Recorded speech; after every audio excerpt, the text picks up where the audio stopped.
Good morning dear students. Hello everyone, कैसे हो आप सब। तो जो क्लास सेकंड का ये वीडियो है कल अपलोड नहीं हो पाया था नेटवर्क प्रॉब्लम की वजह से। आज मैं आपके लिए ये जो कहानी है वो लेकर आई हूँ और आज हम ये कहानी पूरी करेंगे। ठीक है बच्चों, ओके। ये कहानी थी ना हमारी, जैसे एक चोर था फिर साधु बाबा उसके घर आते हैं। सत्यता का प्रभाव, जो उसको क्या कहते हैं, सच बोलने का प्रभाव बताते हैं, सत्य बोलने का प्रभाव। ठीक है, तो ये हमने आधी कहानी पढ़ ली थी, अब हम आगे पढ़ते हैं। देखो, बदलू ने कहा, मुझे विश्वास तो नहीं होता, परंतु आपकी बात मैं अवश्य आजमाकर देखूंगा कि क्या सच्चाई के द्वारा रक्षा हो सकती है। साधु बोले, एक दिन तुम स्वयं इस बात को जान लोगे कि सत्य सदा ही सुख व लाभ देता है। उसने कहा कि मुझे तो विश्वास ही नहीं हो रहा कि सच बोलने से कभी किसी की रक्षा भी हो सकती है। तब साधु महाराज क्या बोले कि तुम खुद जान जाओगे एक दिन इस बात को।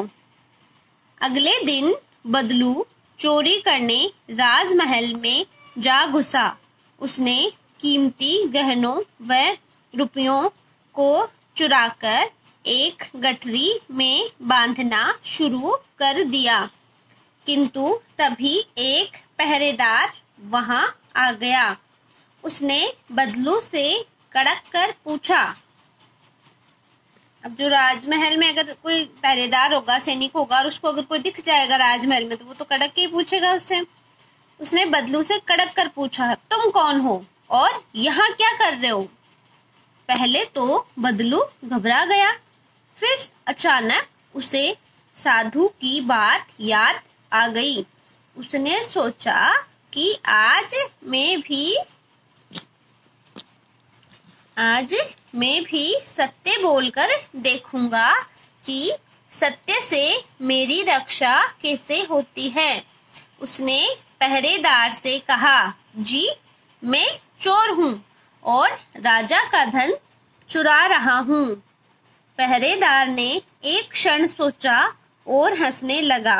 अब देखो बच्चों, पहरेदार ने उसको पकड़ लिया तो उसको समझ में नहीं आया कि अब क्या करूं। फिर उसे साधु बाबा की बात याद आई तो उसने सोचा कि आज मैं सच बोल के देखता हूँ, देखिए मैं बचता हूँ, पकड़ा जाता हूँ।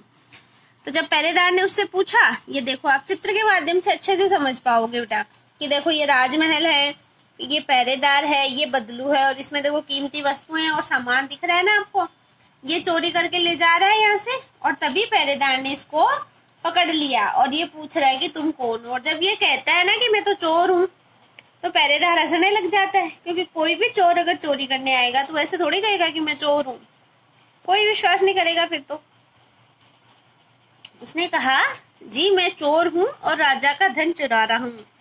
पहरेदार ने एक क्षण सोचा और हंसने लगा। उसे लगा कि यह व्यक्ति अवश्य ही मजाक कर रहा है। भला चोर भी कभी स्वयं को चोर कहेगा। जाओ जाओ, सुबह सुबह मजाक मत करो, कहकर पहरेदार वहां से चला गया।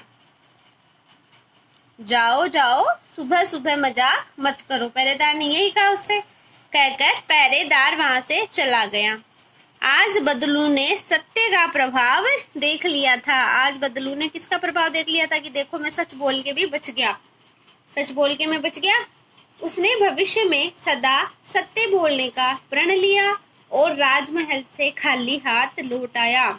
उसी दिन से वह ईमानदारी से परिश्रम करके धन कमाने लगा। ठीक है, उसको समझ में आ गया कि देखो मैंने सच बोला और मैं बच गया। अगर वो झूठ बोलता तो सच में उसको शक हो जाता ना पहरेदार को, और वो उसको पकड़ के जेल में डाल देते। लेकिन उसने सच बोलने की वजह से वो बच गया और उस दिन से वो ईमानदारी से मेहनत करके कमा कर खाने लगा। तो बच्चों, इस कहानी से हमें क्या शिक्षा मिलती है कि एक तो चाहे कैसी भी परिस्थिति हो, हमें हमेशा सच बोलना चाहिए और गंदी या बुरी आदतों से बचना चाहिए। ठीक है बच्चों, अब ये जो दो प्रश्न हैं वो हम कर लेते हैं। बदलू चोरी करने कहाँ गया। बदलू चोरी करने कहाँ गया था। राजमहल में। कहाँ गया था। राजमहल में। साधु की बात किसे याद आ गई? तो साधु की बात किसे याद आई थी? बदलू को। बदलू से ही मिला था साधु, पहरेदार से तो मिला नहीं था। ठीक है। और आपको होमवर्क में क्या करना है बच्चों? होमवर्क में आपको शब्दार्थ लिखने हैं। ये शब्दार्थ लिखने हैं, अच्छी अच्छी राइटिंग से, क्रम से लिखने हैं कि इस तरह की 1 2 3 4 इस तरह क्रम लगाना है। एक में एक ही शब्दार्थ लिखना है, फिर उसका अर्थ लिखना है। इस तरह आपको ये शब्दार्थ अपनी नोटबुक में लिखने हैं। Okay, understand? Good bye everyone, take care.